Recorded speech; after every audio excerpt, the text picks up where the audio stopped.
Welcome to another episode of the Federal Newswire Lunch Hour Podcast with your host, Andrew Langer.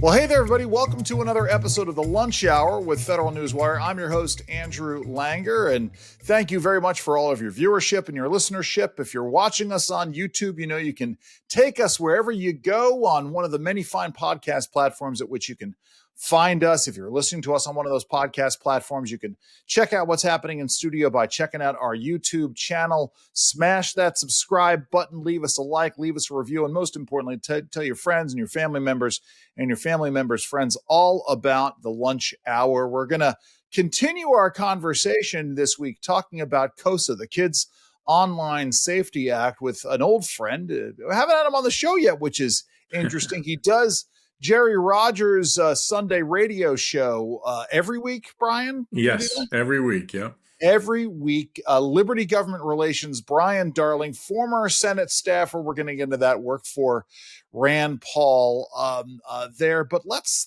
start here, Brian, which is, let's talk about COSA, but let's talk about this climate where folks seem to want to turn to government for all kinds of answers when government may not be the answer at all.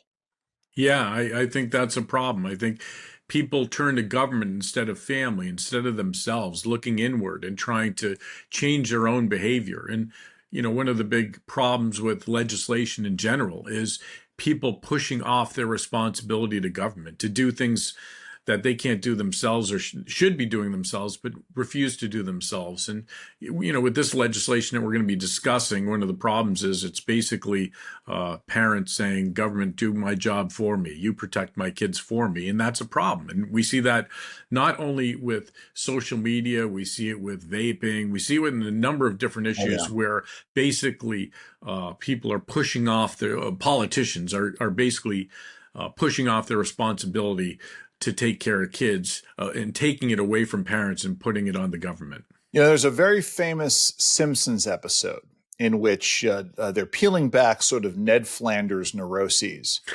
And he shows up, goes back in time. They do a flashback. He's a little hellion. And his parents, you know where I'm going with this, his parents take him to a child psychologist, and they're a pair of beatniks. And they say, "We've done nothing, man, and we're all out of ideas." I mean, listen, there's no doubt in my mind that we are in a real mess. I had a conversation this morning with Dr. Marian Mass from the Practicing Physicians of America organization about childhood health, you know, child mental health, kids' mental health, and the problems that we're in. But there's a lot of things that we haven't done, sort of handing the government enormous powers over the content of things online. Yeah, no, that's absolutely right. And, you know, I struggle with my kids. I mean, my kids, they love to get in their phone and who knows what they're looking at. And that's something I need to do a better job of, but I would never want, I would never want the government taking that responsibility over for me. And I think mental health is, you know, it's obviously a very important issue. We all, you know, struggle with it ourselves. We struggle with it with our kids, and some of us more than others. Yeah. And then we need to be vigilant. But the worst thing we could do is push off those responsibilities onto government and have government try and take over that responsibility, because government isn't good at anything, and they're especially not good at that. Well, here's the thing, right? So we have, it's a pair of issues, and maybe this is how we sort of tee off the discussion of the proposal. And you know this, we've had a conversation with Jessica Malugin, our colleague at the Competitive Enterprise Institute, about this. We love Jessica to death.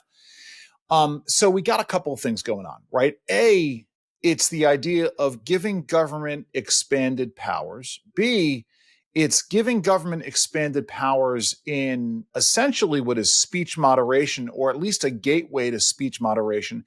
And 3, or C, I can't remember how I enumerated those, but let's just say 3C, we're giving government expanded powers into areas that could be considered a gateway to speech moderation using very vague terms that can be redefined readily.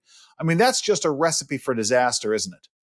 Oh, it is a recipe for disaster. I mean, first of all, pushing off the responsibility to government is a bad idea. But as you say, when you're talking about speech and First Amendment issues and the idea, you know, let's take a step back. What is a First Amendment? It's a natural right that we have It isn't given to us by the Constitution. It's Right. a right that we all have, a natural right, a God-given right, and government recognizes that right. It didn't give it to us. It recognizes a pre-existing right. And so Right. that's something that all Americans have.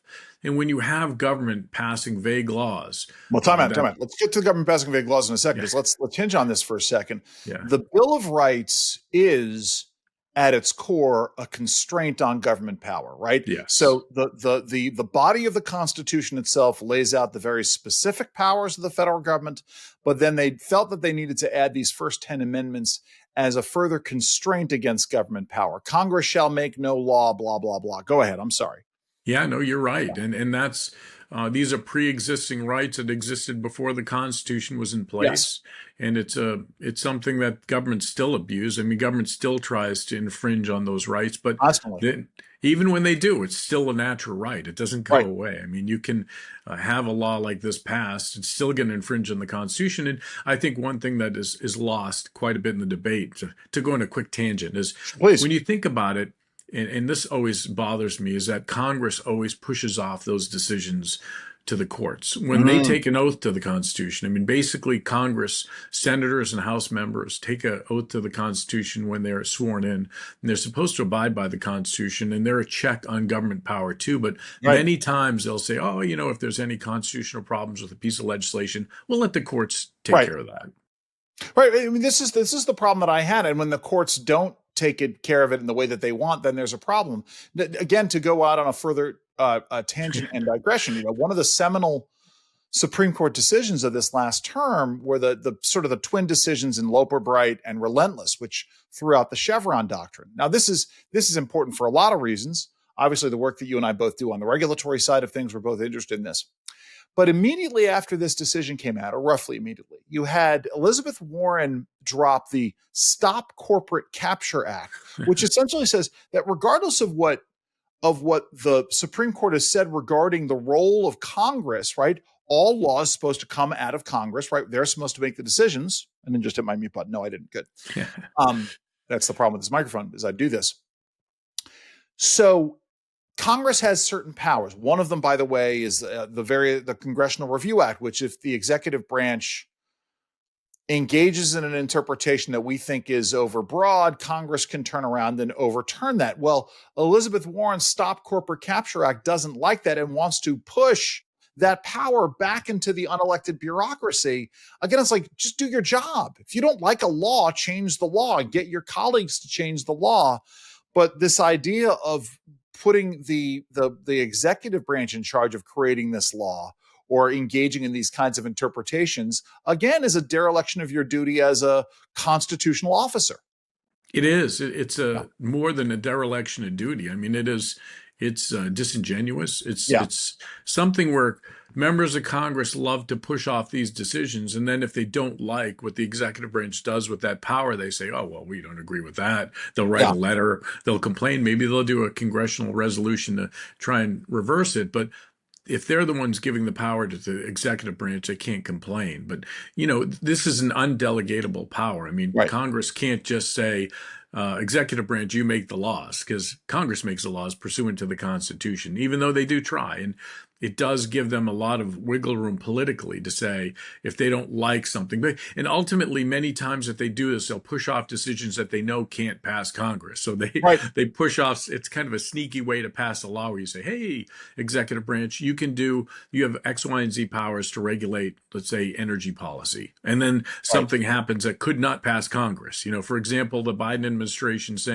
basically trying to phase out gas-powered cars. That never would pass Congress. But of course not. All of a sudden, the executive branch says, oh, we have this power and it's been given to us. And it's an absurd situation where Congress is continuing to give away too much power to the executive branch. And that's why West Virginia versus EPA was such a vital decision before the Loper, Bright, and Relentless decisions. I'm guided by this. And actually, let me tee it off here. We'll come back to COSA in a second, because you and I have never really had this conversation about sort of how you came to these beliefs.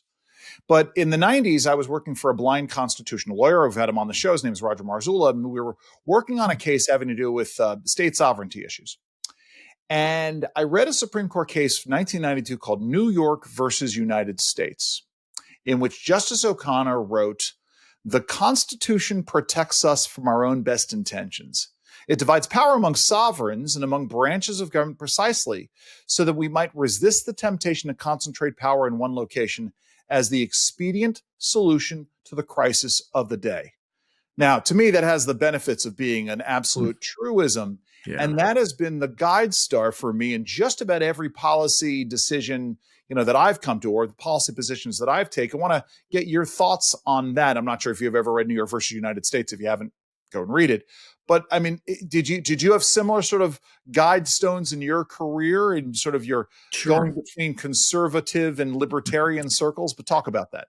Well, I was an undergraduate at the University of Massachusetts at Amherst, and so I way back in the day, and I'm old. Wow. My first vote was for Ronald Reagan. I mean, Ronald Reagan was the inspiration for me to get active in politics. I got active in the Republican Club at the University of Massachusetts, and it just kind of started from there. I ended up doing an internship in Washington, D.C. So fast forward to 1988, I was a supporter of Ron Paul when he was a libertarian running for president. So I kind of was a libertarianish Republican from the start. I mean, I loved Reagan's foreign policy, the peace through strength. I loved the idea of cutting taxes. I liked his positive vision of America. We are always looked upon from the world as a place where everybody wants to go. I mean, there's a reason why we have an immigration problem is because our country's great. We have a wonderful economy. We have a free market, relatively free market here, and people want to come here for the freedoms. I mean, look at the Bill of Rights. The other countries don't have a Bill of Rights. So that was one of my inspirations. My father was my other inspiration. I mean, my dad litigated a case that went all the way up to the U.S. Supreme Court, the Hurley versus Glib case, which basically was a gay and lesbian group in Boston that tried to insert themselves in the Boston St. Patrick's Day parade. Sure, yes, I remember this. And the organizers didn't want them in. They just didn't want to have a group running around basically pushing their political beliefs in a parade that's celebrating St. Patrick's Day. What does that have to do with St. Patrick's Day? Nothing. But ultimately, he lost over and over again. He lost numerous times in the lower courts, in the state courts. I think he lost 13 times before it went up to the U.S. Supreme Court. And the city did try and force this group in and basically said, you can have your own parade, but you have to allow these individuals in to hold their signs that you don't like because it's a public street you're having your parade on. So went all the way to the U.S. Supreme Court, and something that would never happen today. The case ended up being a 9-0 case. I mean, your liberals even supported the idea that if you have your own parade, you can. I mean, if you have a gay and lesbian parade, you're not going to have anti-gay organizations saying, "I want to be part of that parade too." It just doesn't make any sense. Yes. No, and I can see that is an inspiration. It's so funny. You and I have never had that conversation because my dad's work on regulatory issues and public policy has informed my work in the same way. And it's funny because when was that case decided? It was argued in 94 and decided the next spring. It's just one of those things, again, that time when there was a real renaissance in the high court of sort of understanding that we have these rights, right? We talk about this. It's so funny because folks have been talking for years about how, the Supreme Court's gone so extreme, blah, blah, blah. And I don't think it has. But when you think about the fact that between essentially the 1930s and the mid 1990s, there was an almost unrelenting push towards the left by the high court. We're really just halfway through returning to the middle, aren't we? I think so. I think so. And it's, I'm a lawyer. It's bothersome that you have so many cases that are 5-4. I mean, the Constitution isn't a 5-4 document. It's a 9-0 document. There are a surprising number of unanimous decisions on the high court, even now, or even, 8-1-7-2. I mean, still that's a pretty interesting thing. And obviously you take note when you have those things. So let's circle back. Let's talk about COSA because it is important. So as proposed, what does it purport to do? What are your concerns with it? And where do you think it's going to go? Let me put my glasses on. I am a lawyer, so I'm going to read, the provisions that are the most offensive. I mean, it's basically imposes a duty of care on social media companies. And the duty of care is to exercise reasonable care in the creation and implementation of any design feature to prevent and mitigate various harms to minors, including mental health disorders, patterns of use that indicate or encourage addiction-like behaviors, and physical violence, online bullying, and harassment. Now, the word reasonable care is whatever. What does that Yeah, mean? I mean, they're not saying, not that I would support it anyways, but if they right, had of put in course. the law, you can't do X, Y, and Z. You can't, show specific things. If they mapped out the specific things Right. that you couldn't do, that would be one thing, and they'd be Sure. closer to the line. It'd still be over the line for me. But imposing this reasonable care means basically you're going to have state attorneys general, you're going to have the Attorney General of the United States making those decisions. What is Yeah. reasonable to them? Sure. But let me go here. Let's start with this, which is the idea of age verification on these Sure. sites. A huge liability goes if someone sort of fakes their ID, Yeah. but then the idea that we're going to have, I mean, obviously, I guess if you're a kid, you can't get on there, but we're going to have massive databases of confirmed adult identification.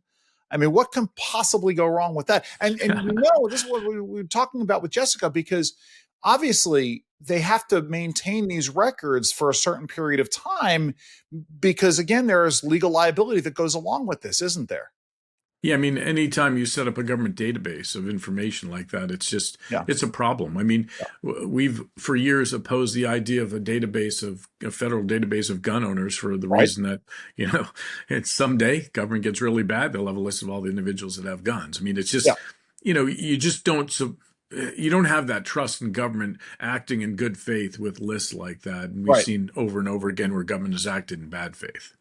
Yeah, no, without a doubt. I mean, and then it's just, well, I mean, that's assuming, of course, that it's the government that sort of takes that. I'm just thinking about the enormous cost and liability and vulnerabilities that are associated with sort of private actors doing this. Right. But the Um, government yeah, mandating it means it's basically a government database. If the government's forcing you to keep that database, at some point, they're going to get sued, and the government's going to get right. access to that database. Oh my God, yeah. I mean, that's a whole. That's something we hadn't talked about. So we got that there, and then there's the issue. So as I said, I had this conversation with Dr. Marion Mass, who Mhm. with Practicing Physicians of America this morning, talking about kids and mental health, and we're now in a situation where ever increasing number of kids are experiencing different levels of anxiety. And in fact, I would say in the wake of COVID, it's getting worse because kids are being taught to fear all kinds of things in the world today. And so when we talk about the idea of things that can trigger mental health problems, again, as vague as that is, there's massive liability that can ensue there, isn't there? Exactly right, and Yeah. it'll be a boon for trial lawyers. It'll love Right. to just sue and to instigate suits. And think about it, when we didn't have social media, when we were kids, I mean, you had mental health issues, you Sure. had, kids having problems from bullying and all these other things. But now there's somebody to blame and sue that has Right. deep pockets. I mean, you can go after one of these giant social media companies and get money from them and blame them for your kids' problems when, these problems are endemic. I mean, there's something that have been there forever. They're always going to be there. We're always going to have kids that have mental health issues. But now we have somebody to blame, right? With the social media companies to Right. blame, and then you can sue them and get money from them. And actually, I think that would make the problem worse because you're Sure. scapegoating social media when we have bigger problems. I mean, Oh. I wrote in my op-ed Yeah. about when you think about it, all of the violence that kids are exposed to. Say they Yeah. turn on the TV for 20 minutes, they're probably going to see a murder if they're flipping around. I mean, you're going Right. to see something awful happen. Music promotes violence. You have a lot of music that promotes violence. You have movies. I mean, think about Halloween's coming up. We're going to see a lot of movies where a lot of people are going to get But killed. let's pull it back all of a sudden, right? Because we've had a lot of talk. It's interesting you say that because we've had a lot of talk in America about teaching history. I actually haven't talked about this with anybody before, Brian. But right, there's one side of the political aisle that's like, well, we don't want to whitewash history. We want to teach people about history and about really what's happening in America today. So who's to say that under these kinds of vague guidelines, that if you're teaching people about the horrors of slavery or the horrors of the Civil War, or the horrors of any one of a number of instances in American history, that all of a sudden some platform wouldn't be liable for exposing that kind of information, that kind of material to kids. I mean, again, we get into really dangerous First Amendment grounds, but also incredible public policy and civics considerations. Oh, and think about Yeah. the definition of history. We're Right. seeing some people trying to shift the definition of Right. history. They want to change history. They don't like the way some history is taught. I mean, in our lifetimes, I mean, we've seen holidays change to, from one name to another. You Right. can't Of have course. Columbus Day anymore, right? You Right. have to have another holiday for that. And so, it'll come down to a definition of whose history you want to teach. And then all of a sudden you've got trial lawyers basically trying to change behavior and change what history is taught to kids, and that's another tool that could be used by politically motivated lawyers. So let's turn our attention to some other aspect of this, which is the relationship between these kinds of rules and innovation. Spending a lot of time these days talking about something called the Bayh-Dole Act and the efforts to essentially subvert that act, which has led to great technological progress in the United States. This would have an impact of disincentivizing innovation, wouldn't it? Because why would you? Yeah, talk about that. Sure. I mean, you're going to get sued if you do innovate something that a trial lawyer looks at and says, oh, that could create harm to kids. I mean, you are going to be inhibiting innovation from a lot of these social media companies. I mean, social media, for all its faults, does some actually great things too. I mean, we don't talk about enough how great social media is. Look at right now, even, TikTok. Well, I mean, it's great to get certain information quickly. I mean, you think about the upside. So, my kids actually use social media for education sometimes. I mean, sometimes it's easier to get them to watch some, funny video to learn how to add. Our colleague Charlie Sauer is making a whole industry. Yeah. Go ahead. Yeah. And so, there's and getting information too. I think about when something happens in the world, the first place I usually go is to Twitter, X. Yep.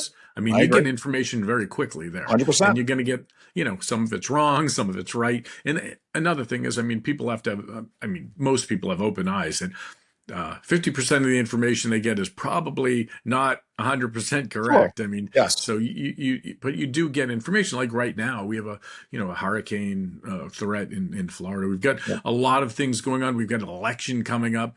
You're going to get your information very quickly on social media. And you're going to go to social media first before you go to any of the news sites, because it takes much longer for them to turn around information. So, with all the good and the innovation we get, there's bad too. But so let me sort of ask you about that, because we can talk about this. We can talk about the TikTok bill if you want to talk about that as well. Because they are different as I'm understanding it. Sure. Kids Online Safety Act is different than the attempts to ban TikTok. But it gets into these other areas in terms of getting. You and I've had this discussion before.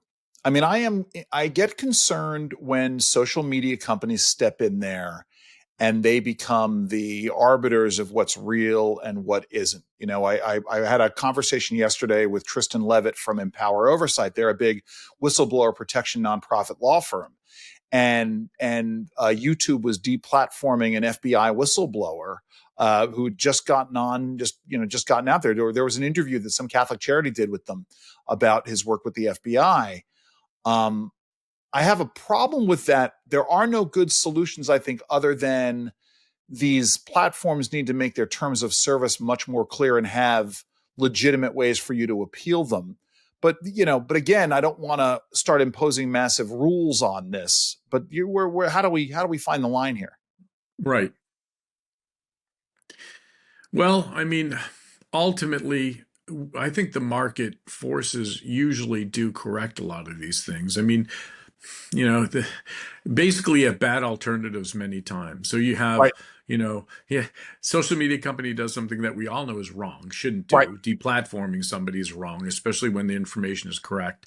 But then it's a worse alternative to have the government try and fix it, because they'll probably screw it up even worse. And even if they fix it in this one circumstance, you're giving them power they shouldn't have. So ultimately, look at what happened with Twitter. I mean, Yeah, the left, loved Twitter until Elon Musk took it over. Now they hate it. sure. And I guarantee you, if Kamala Harris wins the presidency, Twitter's in big trouble, or X is Yeah, in big trouble, because Elon Musk owns it, because Elon Musk runs it in a way right. that they don't like, and politically they're going to go after that platform, and that Sure. is the essence of a violation of the First Amendment when you Right. target a platform like that just purely for political reasons. Same would be true if Trump did the same thing. He talks about going after MSNBC, and Sure. he doesn't like something that's said on a different network. They have a license, we might revoke it. I mean, that's a threat. I don't think you Right. follow through with it, but that also is a violation of the First Amendment if you were to follow through on that. Right. I mean, we do recognize, obviously, that defamatory speech needs to be taken care of, but there are remedies at law for that. I think you're correct there. I think, as a general principle, right, at the end of the day, is government interference in speech platforms is government interference in speech platforms, whether it is the Biden administration pressuring social media companies to take stuff down, or government sort of getting involved in these practices. Again, because that could eventually lead to the same kinds of coercion that we're talking about at the other end. That's the problem. You hand government this power, Yeah. but I'm always guided by this idea of the great failure of the 1960s was that the left, when government power is being abused vis-a-vis individual rights, rather than clamp down and remove the ability to exercise those powers from the federal government, the left essentially said, well, we want this power for ourselves, right? It gets into, Jerry, the aforementioned Jerry, he and I did an op-ed, in the weeks Hmm. before the 2016 election, saying, okay, one of the best things that could come out of an election of Donald Trump is, if people are really worried about Donald Trump being an authoritarian, maybe they would take this opportunity to take away some of that power from the federal executive branch, which is apt to be abused. Yet nobody did that. Why? Because Exactly. they want to do this. All right, go ahead, No, please. because they want that power. And Right. I'm a Trump supporter. I'm going to vote Yeah. for Donald Trump for president. And that being said, I am concerned about nationalist conservatives who want to Right. use the power of government to do what they want to do and make the Right. government bigger to impose their views on the American people. I don't think that's a Right. good idea. I think we always have believed in limited government, small Right. government, very small government, just doing enough pursuant to what the powers that were granted by the Constitution, and no more. And so, yeah, I mean, both right and left, have concerns, and you're absolutely right to Yeah. say, the Biden administration, if they're so concerned about all this terrible things that are going to happen if Trump takes over, why don't they do something about it? Right. They won't, because they want the power themselves. And it's very ironic when you hear the left saying, oh, we're worried about Trump imprisoning all these opponents. Well, this actually is happening right Right. now under the Biden administration. I mean, we're seeing it Absolutely. in real time. So Yeah. they're doing it. Absolutely, that is the situation that is at hand here. So where do things stand with COSA? I mean, there's a limited number of days in the legislative Mhm. calendar. But where do things stand, and what are the alliances that are sort of at work here in pushing for COSA? Well, it's shocking that the bill had in the Senate 72 co-sponsors. It's a Wow. bill that's sponsored by a far left-wing senator, but it had a lot of bipartisan support, and only three senators voted against it. It was a bipartisan coalition against Mm. it. It was Rand Paul, senator from Kentucky, my former boss, Mike Lee, Republican senator from Utah, and Ron Wyden, senator from Democratic senator from Right. Oregon. So you did have bipartisan opposition, but now it sits in the House. All the House has to do is schedule it for a vote, bring it up, and it probably will pass. And that's the problem. I mean, it's important that the House do something. I mean, short of just scheduling a vote, maybe they could have some sort of a compromise version that doesn't just completely decimate the First Amendment. I mean, I'd rather this never come up. I Right. think it's unconstitutional. I don't think it should ever be brought up for vote. I think Speaker Johnson be violating his oath to the Constitution to even Sure. schedule a vote. But that being said, it has to be changed. I mean, it's been changed once. It granted quite a bit of power to state attorneys general to engage in lawsuits, and thankfully that was pared back, because as we've seen, state attorneys general love to sue. I mean, Oh that's yeah. what they do. They love to call up other attorneys general saying, "Hey, let's put out a press release after we do a big lawsuit. Let's." Right. They're just recently just sued TikTok, and Yeah. the lawsuits. It seems like every week there's a new class action Sure. lawsuit from attorneys general. So it was pared back a bit, but it would have to be pared back far more before I think that the House would even consider it. Then would have to go back to the Senate if they change it. But right now it's sitting in the House, and maybe there will be a vote in the lame duck session of Congress after the elections. But outside organizations or outside sort of movements, right? I get it. There are parents groups that are out there and others, but who on the left, what groups on the left, what groups on the right are pushing this? Well, I mean, there were a number of groups that opposed it in the start, and some of them have dropped off because they get some of their concerns addressed. But the electronic frontier, the folks who are in favor of it, who want to see it, right? What is sort of driving this train? I mean, you have some of the conservative groups. You have some conservative groups that support, and I don't have an actual list in front of me. You may know better than I, but you've got conservative groups, you've got liberal groups that don't like social media too. They just want to give the government more power over social media. Conservatives, they are using the pretext of actual protection of children, which is a legitimate concern. This is just a wrong vehicle to do so. And then you've got, opponents are more so grounded in First Amendment groups like the Electronic Frontier Foundation, ACLU, groups like that. Yeah, no, but they're pushing back against it. I mean, it is interesting to me when you see some social conservative organizations, because there are a lot that have not taken a stand on this, joining together with sort of far left organizations, the folks who are sort of out there always talking about antitrust issues, except for when it really counts. So let's talk here, Brian, a little bit about your background a little more. I mean, you were a Senate staffer. Where'd you get your start? Did you always work for Rand Paul? Who else have you worked for? And sort of how have things changed in terms of, working up on the Hill? Oh, yeah. So, I mean, I was an intern years and years ago for something called the Senate Steering Committee, which is conservative group of senators, become more prominent in recent years. But when I was there, nobody knew. It was a very small coalition of senators that were a member of it. Originally, it was bipartisan, but now it's all Republican. Yeah. And so I interned a couple of years when I was in college, and then I came to Washington. I ended up working for Senator Steve Sims of Idaho years ago. Sure. Yeah, in 95 when he was shutting down his office. And then I worked for Senator Paul Coverdell from Georgia. I was I answered phones, and I was the mailroom guy back in the day when we get a lot of mail and had to open it up and track it. And it was no fun. It was a terrible job. Because I was there before everybody got there, and I left later than everybody left because we got so much mail.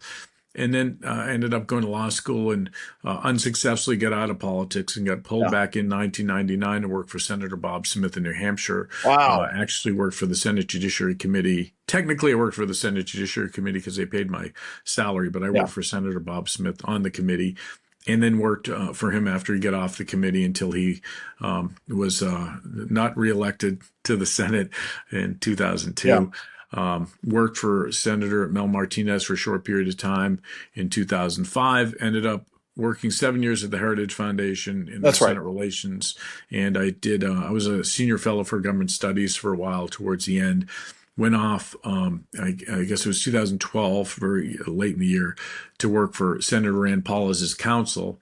And then transitioned over to I was a senior communications director and left his office in 2014 to go work in the private sector. I know you and I could talk about sort of how DC culture has changed, but it's funny because I was at an event over the summer. My older child is now moved to DC, is doing work for an agency, and brought this child with me to an event. And they met Rand Paul for the first time. I'm like, oh, there's Rand Paul. Yeah. And my child was like, was very intimidated. I'm like, no, just go say hello. And he's a regular guy. And as it happened, I had ruptured my Achilles tendon back in the end of April, and he saw my boot, so he was all asking me about how I had injured my foot, and we had a good conversation there. Got some pictures taken. I think I kind of dodged your question in the Yeah. sense, how have things changed in Yeah. How have things Capitol changed? Hill? Well, I think that, social media is one of the problems. I mean, I do think that it's changed quite a bit in the sense that, and maybe a lot of the MSNBC and the Fox News. I think a lot of what's happened since I started where members were much more friendly. I mean, you had Yes. Republicans getting along with Democrats. My former boss, Senator Bob Smith, was friends with Senator Ted Kennedy, Yeah. very opposing views, but they were very friendly. You had a lot more. It was much more cordial. Right. I mean, they were much more friendly. They talked to each other. Now it's much more divided because you have members going on Fox News and Right. blasting specific Democrats, Democrats going on MSNBC and blasting specific Republicans, Well, and and social also, media too. right, that's the thing. It gets down to, right? I mean, every Yeah. member now has, it used to be if you wanted to get access to the press, you'd have to, go through all kinds of hoops. You'd have to have a legitimate sort of press person. Now Yeah. anybody can go, any yahoo, and maybe there's some merit to this, but any yahoo can go out in front of the Capitol and record a 30-second video for Yeah. Twitter, and then all of a sudden it goes viral, and it sort of it appeals to, or it plays on the basest political instincts as opposed to our Mhm. noblest virtues. Yeah, and Yeah. that's I don't like Yeah. it. I mean, that's a No, problem. I think that has we been need to pass a law, Brian. A Yeah, law will that's solve right. it. It has Yes. been exacerbated by social media, but it's a world we live in, and I think we'll all adapt. I mean, yeah, I Yeah. mean, think about Matt Gaetz. Matt Gaetz is a backbencher who probably nobody would know about if he was elected in the 90s. Right. They Right. would maybe see him, C-SPAN would be the only way to see what Sure. was going on in Congress, and maybe reading a story in the major media. He would not be as prominent Right. as he is now, but he's very prominent, and that's because of social media. I don't think that's necessarily a bad thing. It's just different. Right. So let me ask you this, because I ask everybody this. If I wasn't doing this podcast, I thought about doing a podcast talking to folks who do political and policy work about their outside interests. I was going to call it outside interests. When you're not working, when you're not doing this work, what are you up to? Well, I mean, I'm older, and I Yeah. decided for some reason in my late 50s to take up baseball. So, Wow. I mean, I played a lot of softball when I was Yeah. younger. So, a buddy of mine said, "Hey, I'm in a baseball league with a bunch of old guys. You want to try Wow. it?" I said, "I have not played baseball since I was in Little League." So, Sure. I show up and you Good got for guys you. that played Major League Baseball, a bunch of guys that played minor league ball, Wow. and me. And so Wow. it's been a lot of fun. I mean, Does Jerry know that you're doing this? yeah, no, I Oh my talked to God. Jerry about it. I've been trying to get him to play too. I know. But I was going to he's like, say. "Oh, I got to Yeah. get in shape, and He I doesn't got have to any do time this and for it that." either. Yeah, he doesn't. He's coaching too much. I need to get out there and watch you play at some point. Well, Brian, what kind of action should folks take? How do folks find out more about the good work you're doing? Well, I've been writing quite a bit at the Hill, and I write a lot in the Hill about Senate procedure and House procedure and just nerdy stuff like that. Good stuff. My last piece was, or 2 pieces ago, I wrote about the filibuster, but my last piece was basically about the Senate leadership races and why it's more important what the candidates stand for than who gets elected. I mean, Sure. you really want the Senate to be more open to amendments and allowing extended debate. So the Hill. And I also met Brian H. Darling on what used to be known as Twitter and now X. I still have a hard time calling it X. I call it Twitter as well. Brian Darling, listen, thank you so very much for joining us today. Thank you. So this has been yet another episode of the Lunch Hour with Federal Newswire. As I've said, if you're watching us on YouTube, go and check us out. You can take us with you on those many fine podcast platforms. If you're listening to us, check out our YouTube page. Please subscribe and leave a like and leave a comment. And let your friends and family members know how much you're enjoying the Lunch Hour. I am your host, Andrew Langer. Thank you for joining us this week. Enjoy the rest of your lunch. This has been the Federal Newswire Lunch Hour Podcast, hosted by Andrew Langer. Check out the Federal Newswire's family of websites, as well as their social media stream.